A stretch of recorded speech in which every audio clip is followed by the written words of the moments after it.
Very good morning to all. Hi, how are you? I hope you fine again.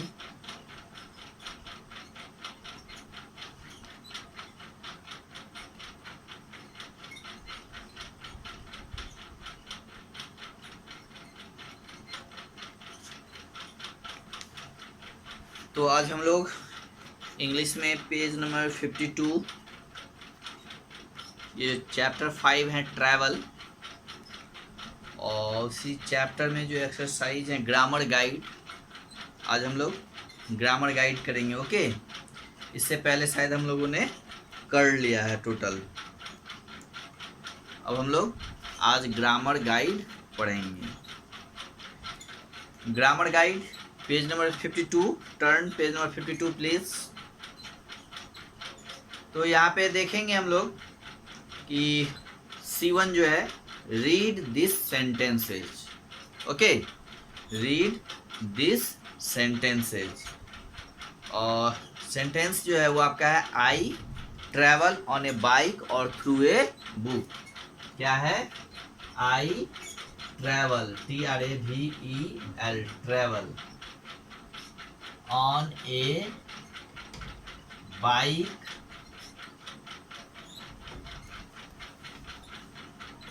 I travel on a bike or through a book. Okay,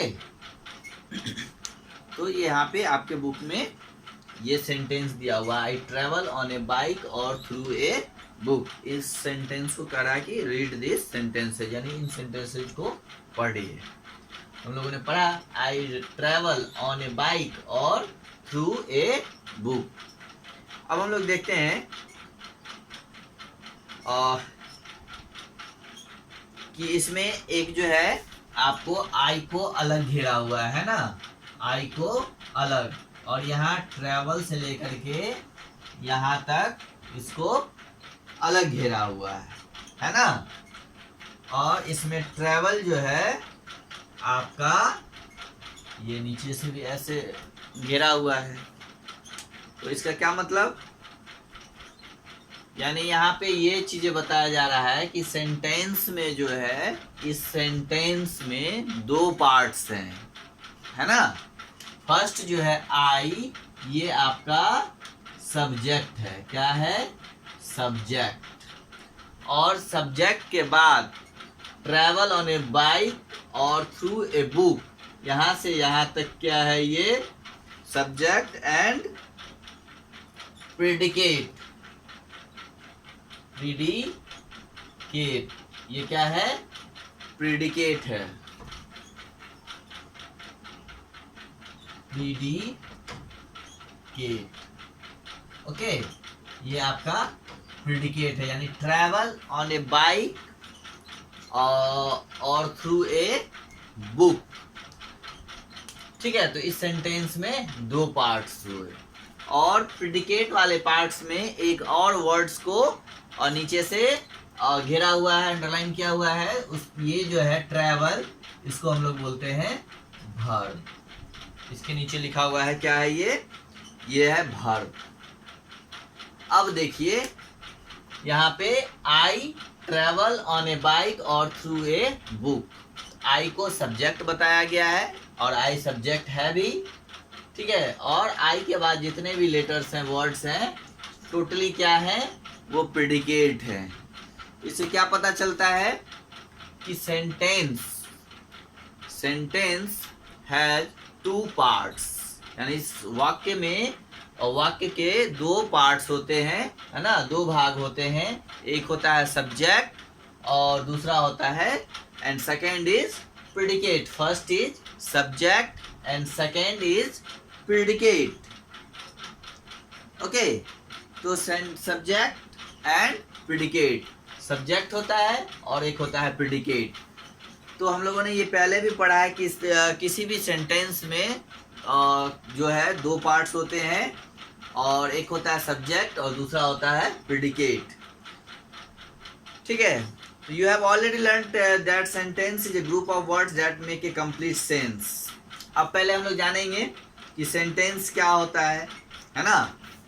तो तब तो जानेंगे sentence के कितने parts होते हैं. तो सेंटेंस हमने आपको ग्रामर में भी पढ़ाया है, पहले भी पढ़ाया था, और आपके ग्रामर का फर्स्ट चैप्टर ही है सेंटेंस. तो सेंटेंस क्या होता है? तो सेंटेंस जो है आपका a group of words which makes complete sense is a sentence, right ना? सेंटेंस क्या होता है? एक ग्रुप ऑफ वर्ड्स, यानी बहुत सारे ग्रुपों का एक ग्रुप होता है, वर्ड्स का ग्रुप होता है, समूह होता है, जो एक कंप्लीट सेंस, एक पूर्ण मीनिंग देता है, मतलब बताता है, सेंस उससे निकलता है, जिसको हम लोग सेंटेंस कहते हैं. सिर्फ ग्रुप ऑफ वर्ड्स होने से नहीं होगा, ठीक है? उससे एक कंप्लीट सेंस भी आना चाहिए, उसका एक मीनिंग निकलना चाहिए, उसका एक मतलब निकलना चाहिए, तभी वो सेंटेंस कहलाएगा, ठीक है? और सेंटेंस जो होते हैं always begin with A capital letters, ये हम लोगों ने पढ़ा था, ठीक है? और सेंटेंस का टाइप भी पढ़ा था, तो खैर अभी उतना हम लोग नहीं जाएंगे. तो हम लोग देखते हैं कि सेंटेंस जो होते हैं उसके दो पार्ट्स होते हैं. एक होता है सब्जेक्ट और दूसरा होता है आपका प्रेडिकेट. Subject and predicate. तो सब्जेक्ट जो होते हैं यानी जिसके बारे में कहा जाता है ना? और प्रेडिकेट जो होते हैं, जो चीज सब्जेक्ट के बारे में कहा जाता है वो प्रेडिकेट कहलाता है, ठीक है ना? यानी a predicate must contain a verb. और प्रेडिकेट में देख लीजिए, प्रेडिकेट में एक वर्ब भी होता है ना? A predicate must contain a verb. इसलिए हमने यहाँ पे वर्ब को भी अंडरलाइन करके बताया कि यहाँ पे जो है प्रेडिकेट में ट्रैवल जो है यानी यात्रा, ये आपका वर्ब है, राइट ना? तो प्रेडिकेट वाले पार्ट्स में एक वर्ब का होना भी जरूरी है ना? I travel on A bike और थ्रू ए बुक. तो ये ट्रैवल जो है आपका इसमें हो गया वर्ब. तो a predicate must contain a verb, so a sentence must contain a subject and verb sometimes. The subject is only understood not mention for example. अब देखिए किसी किसी सेंटेंस में जो है सब्जेक्ट नहीं होता है, लेकिन फिर भी हम लोग समझ जाते हैं कि उसमें सब्जेक्ट क्या होते हैं. जैसे हम लोग एग्जाम्पल्स के लिए देखते हैं, ठीक है? तो ये हम लोगों ने समझ लिया कि कोई भी सेंटेंस जो होगा उसके दो पार्ट्स होंगे, एक होगा सब्जेक्ट और दूसरा होगा predicate. First is subject and second part is a predicate. और predicate must contain a verb, उसमें एक वर्ब होता ही है. जैसे हमने यहाँ पे बताया है कि ट्रैवल, यहाँ पे क्या है? एक वर्ब है, राइट? अब देखिए और कुछ ऐसे भी सेंटेंस होते हैं जिसमें सब्जेक्ट ओनली अंडरस्टूड होता है ना? लिखा हुआ नहीं होता है, लेकिन हम लोग समझते हैं उसमें सब्जेक्ट क्या होंगे. जैसे एक दूसरा सेकंड सेंटेंस जो है आपका एग्जांपल यहाँ दिया हुआ है, please, PLEASE, please come with me without any delay. Okay, तो यहाँ पे जो सेंटेंस है इसमें आपको सब्जेक्ट नजर नहीं आएगा, ठीक है? लेकिन हम लोग समझते हैं इसमें सब्जेक्ट क्या होगा. जैसे please come with me without any delay. जैसे अगर आपको कोई कहेगा कि प्लीज, हम किसी से कहेंगे ना प्लीज कम विथ मी, यानी मेरे साथ आओ बिना कोई देरी किए हुए, विदाउट एनी डिले. वो समझ जाता है कि यानी मेरे बारे में कहा जा रहा है. अब अगर हम किसी के सामने बोलेंगे, है ना, अब हम उसको ऐसे भी बोल सकते हैं you come with me without any delay, लेकिन यू के जगह हम लोग क्या बोल रहे हैं? उससे रिक्वेस्ट कर रहे हैं please come with me without any delay. तो यहाँ पे सब्जेक्ट जो है वो यू है, जो कि अंडरस्टूड है, लिखा हुआ नहीं है, लेकिन यहाँ पे सब्जेक्ट क्या होगा? यू, ठीक है? यहाँ पे यू क्या है? सब्जेक्ट है. तो here is the subject, you is understood. अब देखिए कभी कभी क्या होता है कि प्रेडिकेट में एक ही वर्ड हो सकते हैं, है ना। ये कोई ये नहीं कि इतना लंबा होना चाहिए, ठीक है। अब देखिए जैसे एग्जाम्पल हम लोग देखते हैं।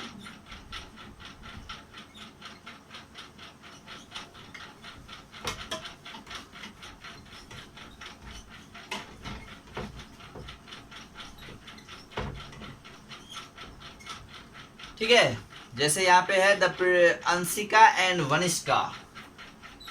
Anshika ANSHIKA, Anshika and VANSHIKA,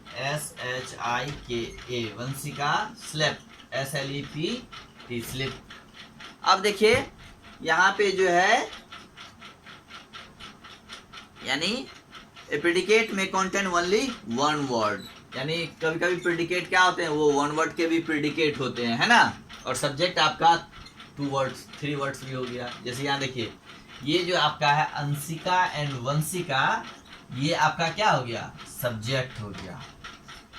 क्या हो गया, सब्जेक्ट हो गया। और स्लिप्ट जो है ये आपका प्रेडिकेट हो गया, है ना। तो सब्जेक्ट एंड प्रेडिकेट, सब्जेक्ट क्या होते हैं जिसके बारे में कहा जाता है ना। तो अंशिका एंड वंशिका स्लिप, यहाँ पे किसके बारे में बताया जा रहा है कि सो गया, तो अंशिका एंड वंशिका के बारे में।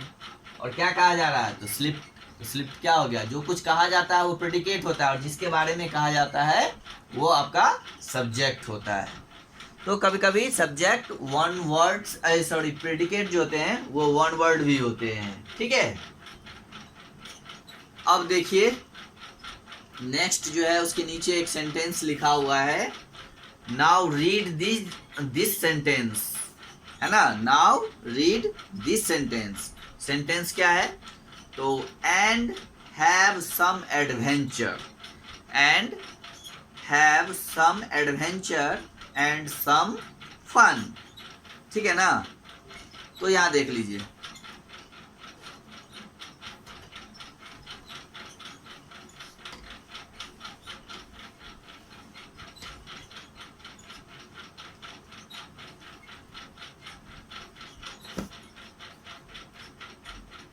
and have some adventure, ADVENTURES,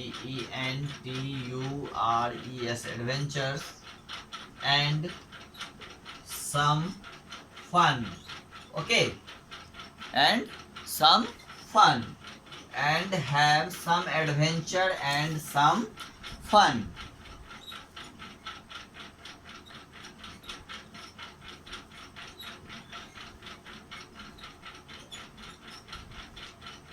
अब देखिए यहाँ पे सम एडवेंचर्स और सम फन, ठीक है। ये दोनों को मैंने अंडरलाइन कर दिया, यहाँ पे हाईलाइट मैं नहीं कर सकता दूसरे कलर से, इसलिए मैंने यहाँ लिख दिया एंड हैव सम एडवेंचर्स को अंडरलाइन और सम फन्स को। अब देखिए उसके नीचे बॉक्स में लिखा हुआ है फ्रेज का डेफिनेशन। फ्रेज मतलब मुहावरा। A phrase is a group of words that does not make a complete sense on its own, है ना। अब कहा जा रहा है कि फ्रेज जो होता है वो भी एक ग्रुप ऑफ वर्ड्स होते हैं, जैसे sentence is a group of words, है ना। तो हम लोगों ने पढ़ा कि sentence is a group of word that makes a complete sense, लेकिन वो क्या होता है, एक कंप्लीट सेंस देता है। लेकिन यहाँ पे क्या लिखा गया है, ए phrase is a group of word that does not make a complete sense, जो एक कंप्लीट सेंस नहीं देता है खुद से, ऑन इट्स ऑन, है ना। ग्रुप ऑफ वर्ड्स तो होते हैं लेकिन उससे कोई कंप्लीट सेंस का पता नहीं चलता है, ठीक है। तो वैसे ग्रुप ऑफ वर्ड्स जो होते हैं वो फ्रेज होते हैं। क्या होते हैं, फ्रेज होते हैं, ठीक है। जैसे हम लोग यहाँ पे देख रहे हैं, ठीक है ना। और फ्रेज में जो होते हैं it does not contain a verb, उसमें और वर्ब भी नहीं होता है ना। It's a part of sentence होते हैं, ये सेंटेंस का एक हिस्सा होता है, लेकिन उसको जो नहीं कि उसमें वर्ब हो, है ना। जैसे हम लोगों ने अब ये सेंटेंस को देखिए कि सेंटेंस है जे 2 फ्रेजेज, इसमें 2 फ्रेजेज हैं। एक है सम एडवेंचर्स एंड सम फन, ये ग्रुप ऑफ वर्ड्स हैं। लेकिन अगर हम सिर्फ सम एडवेंचर्स बोलेंगे तो इससे कोई कंप्लीट मीनिंग नहीं पता चलता है। सम फन, इससे कोई मीनिंग कंप्लीट सेंस या कंप्लीट मीनिंग जो है इससे आपको नहीं पता चलेगा। तो ये किसी भी ग्रुप ऑफ वर्ड्स होते हैं, लेकिन इसके आपको अर्थ आपको पता नहीं चलेंगे, ठीक है। तो ये जो होता है सेंटेंस का एक पार्ट्स होता है, फ्रेज जो होता है ना। तो ये खुद से जो है अपना मीनिंग नहीं दे पाते हैं। इसके लिए और भी वर्ड्स की सेंटेंस में आपको इसको जब तक हम यूज नहीं करेंगे तब तक इससे कंप्लीट सेंस नहीं पता चलेगा।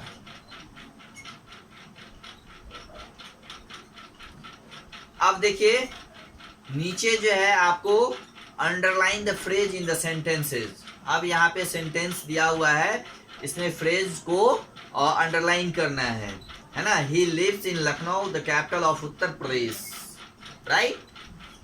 तो ये आप लोगों को मैं होमवर्क दे रहा हूँ, इसको आप लोग पूरा करिए। सेकेंड है the school got over at 11:30 AM yesterday, इसमें आपको फ्रेज ढूंढना है। I often go for a walk in the evening, okay, इसमें आपको फ्रेज ढूंढना है कि कौन सा होगा। जैसे इन द इवनिंग, ये भी फ्रेज हो सकता है ना, ये फ्रेज है। तो इस तरह से आपको इसमें यहाँ पे 8 सेंटेंस दिए हुए हैं, इसमें से आपको फ्रेज ढूंढना है। अब हम लोग देखते हैं क्वेश्चन नंबर C2 देखते हैं। Read these sentences.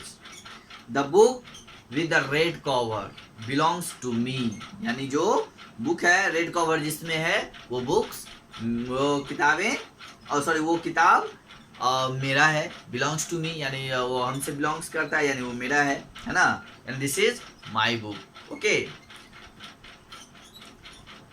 तो यहाँ पे हम लोग देख रहे हैं the book with the red cover belongs to me, यानी द हाईलाइटेड जो वर्ड्स हैं जैसे विद द रेड कवर, ये ग्रुप ऑफ वर्ड्स हैं। एवं डिस्क्राइब द नाउन्स, ये किसको डिस्क्राइब कर रहे हैं, यानी नाउन को, यानी द बुक को। किसके बारे में बता रहे हैं, विद द रेड कवर। ये रेड कवर किसके बारे में बोल रहा है, किस चीज का रेड कवर, तो बुक का, द बुक, है ना। तो ये क्या हो गया, एडजेक्टिव फ्रेज हो गया, ठीक है ना। एडजेक्टिव क्या होते हैं, जो नाउन को डिस्क्राइब करता है। तो जो नाउन को डिस्क्राइब करता हो, नाउन को बताता हो, वो एडजेक्टिव फ्रेज होते हैं। जैसे the book with the red cover, तो विद द रेड कवर ये आपका फ्रेज हो गया। और किस तरह का फ्रेज हुआ, तो एडजेक्टिव का। क्यों, क्योंकि ये नाउन को डिफाइन कर रहा है। नाउन कौन, द बुक, यानी द बुक जो सब्जेक्ट के रूप में यूज हुआ है वो नाउन है आपका, और नाउन और जो सब बुक है उसको ये डिस्क्राइब कर रहे हैं, है ना। तो ये आपका एडजेक्टिव फ्रेज हो गया। सेकेंड है जैसे the girl in the pink dress, in the pink dress यानी पिंक ड्रेस में, ये किसके बारे में बोला जा रहा है, किसके बारे में, तो द गर्ल यानी लड़की के बारे में बोला जा रहा है। जो the girl in the pink dress is Rita, है ना, यानी जो पिंक ड्रेस में लड़की है वो रीता है। तो highlighted group of words above describe the noun the girl, ये इन द पिंक ड्रेस किसके बारे में कहा जा रहा है, तो द गर्ल यानी लड़की के बारे में, है ना, कि जो लड़की पिंक ड्रेस में है वो रीता है। तो यहाँ पे in the pink dress the girl को डिस्क्राइब कर रहा है ना। तो ये आपके एडजेक्टिव फ्रेज हो गए, राइट। यानी an adjective phrase is a phrase that describe a noun. In other words, it is a phrase that does not work of an adjective, okay। यानी एडजेक्टिव फ्रेज जो होते हैं, फ्रेज जो होते हैं वो फ्रेज जो है डिस्क्राइब करते हैं नाउन को, है ना। ये फ्रेज जो होते हैं एडजेक्टिव फ्रेज वो नाउन को डिस्क्राइब करते हैं, या दूसरे शब्दों में हम ये कह सकते हैं इन अदर वर्ड्स कि it is a phrase that does the work of an adjectives, यानी ये एडजेक्टिव्स का काम करते हैं, ठीक है। तो ये एडजेक्टिव्स फ्रेज होते हैं, ठीक है। It can begin with preposition and come after a noun. अब देखिए ये एडजेक्टिव फ्रेज कहाँ आते हैं, तो it can begin with A preposition. आपको ये ध्यान देना होगा कि ये हमेशा जो है आपको प्रीपोजिशन से स्टार्ट होगा। जैसे यहाँ पे हम लोग देख रहे हैं विद क्या है, प्रीपोजिशन है। इन द पिंक ड्रेस, इन इसमें क्या है, प्रीपोजिशन है, तो ठीक है। तो इन द, इन जो है और विद ये प्रीपोजिशन है, तो एडजेक्टिव फ्रेज जो होते हैं वो प्रीपोजिशन से स्टार्ट होते हैं और नाउन के बाद आते हैं, है ना, comes after a noun. Okay, remember, ध्यान रखिएगा। An adjective phrase can also begin with A present participle, और ये एक चीज और ध्यान रखना है कि सिर्फ प्रीपोजिशन से ही नहीं, प्रेजेंट पार्टिसिपल से भी स्टार्ट होते हैं, जैसे जिस वर्ब में आईएनजी फॉर्म लगा हो, है ना। जैसे नेक्स्ट एग्जांपल देखिए, जैसे the girl singing a song, singing, यहाँ पे कोई प्रीपोजिशन नहीं है, लेकिन क्या है, यहाँ पे आपका प्रेजेंट पार्टिसिपल फॉर्म है। जैसे सिंग में आईएनजी लगा हुआ है, तो क्या हो गया, सिंगिंग ए सॉन्ग, तो ये भी आपका एडजेक्टिव फ्रेज हो गया, है ना। तो ये जो है, इसके बाद यहाँ पे दिया हुआ है question, circle the adjective phrase in this sentences. तो यहाँ पे 5 सेंटेंस दिए हुए हैं, इसमें आपको एडजेक्टिव फ्रेज जो है वो ढूंढना है, ठीक है। तो ये दोनों आपका होमवर्क रहा, इसको आप करके रखिएगा, फिर आगे हम लोग और भी थोड़े से बचे हुए हैं उसको हम लोग पढ़ेंगे नेक्स्ट क्लास में। ओके, तब तक आप लोग इसको करिए, फिर नेक्स्ट क्लास में हम लोग इसको मैच करेंगे, फिर आगे जो है उसको करेंगे। Okay, have a good day.